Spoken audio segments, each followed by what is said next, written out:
What is the number one story for you guys coming out of the 1920 PGA Tour season as it relates to gear? J Wall, lead us off. I always like leading it off, so get mine out of the way.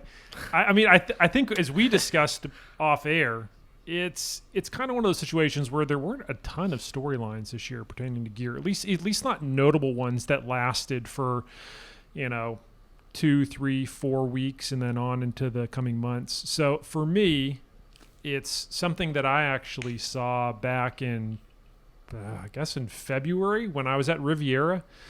That was the time when I saw Bryson with a brand new LAGP multi-material putter shaft.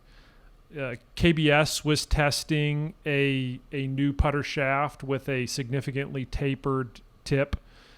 You had Odyssey with the multi-material Stroke Lab shaft, and I think that was the moment when I kind of figured, man, this isn't just a fad. Well, it hurts my heart to say, and I'm pretty sure we talk about this on like every podcast now.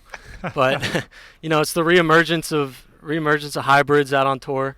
You got Rory, Dustin, Fleetwood, and not just hybrids. To Jay Wall's point off camera, high lofted fairway woods too, 7 woods, 9 woods, 5 woods.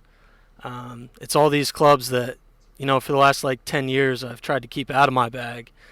And now it's like, it's almost, you got to test it, you got to try it because it's working for all these PGA Tour players who, even for them, like they weren't using hybrids before. You never saw Dustin with a hybrid or a 7 wood or anything crazy like that.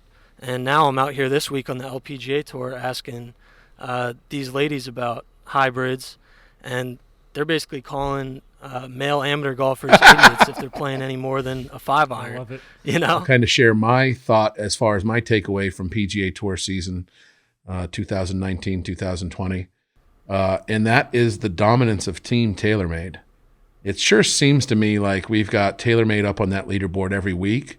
And it seems to me like whether it's John Rahm or Rory or Tiger, it seems like that stable of players that they've put together. I know that there was a major shift in sports marketing a few years back, and they made a decision of, hey, instead of going for the quantity count, the driver count, let's not worry about the driver count as much anymore, but let's just worry that out of the top 10 players in the world, that we have the most players signed to our staff out of the top 10.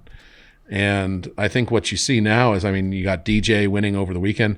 This last month that I've been off the pod, it's pretty much been the same story every week, hasn't it? DJ playing unbelievably well. Was really cool to get a chance to spend some time at the Harmon Academies down at the Floridian after that Boston win. I was able to spend some time with those guys on that Monday or Tuesday right following when DJ when he ascended to number one in the world again. But you look at that TaylorMade team and that stable of tour players, and God, they've had a lot of success over the last year.